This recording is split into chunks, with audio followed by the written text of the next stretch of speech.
नमस्कार. महाराष्ट्र योजना कॉर्नरमध्ये आपल्या सर्वांचे स्वागत आहे. आजच्या व्हिडिओच्या माध्यमातून आपण बघणार आहोत की 21 जिल्ह्यांमधील शेतकऱ्यांसाठी अतिशय महत्त्वाची अशी माहिती आपण बघणार आहोत की शेतकरी गेल्या दिवसांपासून ज्या योजनेची अंमलबजावणीची वाट पाहत आहेत, अशी योजना म्हणजेच नानाजी देशमुख कृषी संजीवनी प्रकल्प टप्पा 2 अर्थात पोकरा 2. आणि याच योजनेची राज्यात अंमलबजावणी करण्यासाठी आणि जागतिक बँकेसोबत करार करण्यासाठी म्हणजेच की राजस्थानच्या माध्यमातून मान्यता देण्यात आलेली आहे. यांच्या संदर्भातील एक महत्त्वाचा असा जी.आर म्हणजेच की 8 जुलै 2025 रोजी निर्गमित करण्यात आलेला आहे. राज्यातील 21 जिल्हे यांच्यामध्ये बुलढाणा, बीड, छत्रपती संभाजीनगर, अमरावती, अकोला, हिंगोली, जळगाव, जालना, लातूर, नांदेड, धाराशिव, परभणी, वर्धा, वाशिम, यवतमाळ, नाशिक, नागपूर, भंडारा, गोंदिया, गडचिरोली आणि चंद्रपूर या जिल्ह्यांमधील 7,201 गावांची निवड करून या योजनेचा टप्पा 2 राबवण्यासाठी राज्य शासनाच्या माध्यमातून मंजुरी देण्यात आलेली आहे. या अनुषंगाने बऱ्याच साऱ्या समित्या गठीत करण्यात आलेल्या होत्या. या योजनेचा टप्पा 2 च्या सुकाणू समितीची मान्यता प्राप्त झालेली आहे. 29 जून 2025 च्या मंत्रिमंडळाच्या बैठकीमध्ये या योजनेची अंमलबजावणी करण्यासाठी मान्यता देखील देण्यात आलेली आहे.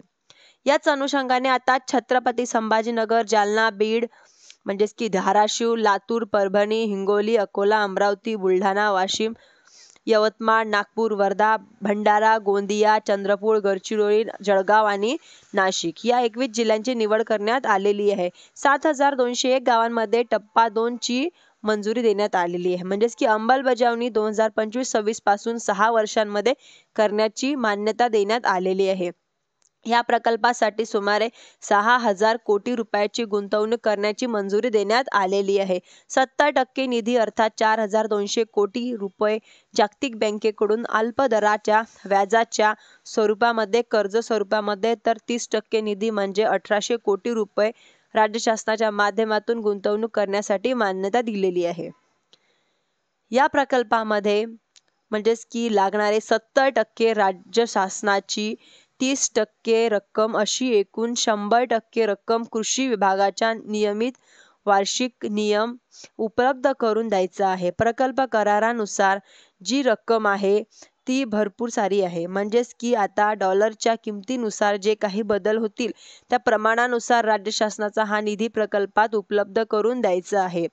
आता ही मंजुरी मिळाल्यानंतर राज्य शासनामध्ये योजनेची अंमलबजावणी करण्यासाठी आता सुरुवात केली जाणार आहे.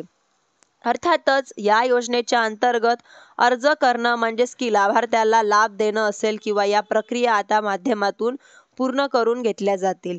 यांच्यामध्ये शेतकरी, भूमिहीन, कुटुंब शेतकरी गट, स्वसहायता गट, शेतकरी उत्पादन कंपन्या इत्यादी विविध विभागांचा जे लाभार्थी असतील यांच्या लाभार्थी म्हणून पात्र होणार आहेत.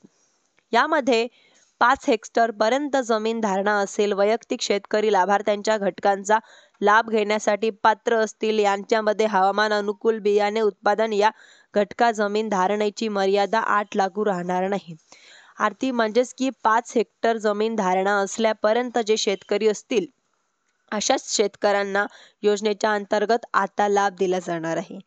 प्रकल्पाच्या अंतर्गत येणारा जे काही लाभ असेल तो अनुदानाचे जे वितरण होणार म्हणजेच की ते फक्त आणि फक्त DBTच्या माध्यमातून लाभार्थ्यांच्या आधार लिंक बँक खात्यांवरती केलं जाणार आहे. या प्रकल्पाच्या अंतर्गत विविध बाबीकरता लाभार्थ्यांना दिलं जाणार अनुदान हे केंद्र शासनाच्या व राज्य शासनाच्या प्रचलित योजनांच्या अंतर्गत जे काही लागू मापदंड असतील त्यानुसार लागू करण्यात येणार आहे. अंमलबजावणी करण्याच्या दृष्टिकोनातून वेळोवेळी मार्गदर्शन तत्व सूचना निर्गमित केल्या जातील. याच मार्गदर्शन सूचनांच्या अधीन राहून ही योजना आता राज्यामध्ये राबवली जाणार आहे. गेल्या अनेक दिवसांपासून प्रतीक्षेत असणाऱ्या शेतकऱ्यांसाठी एक महत्त्वपूर्ण असा अपडेट होता.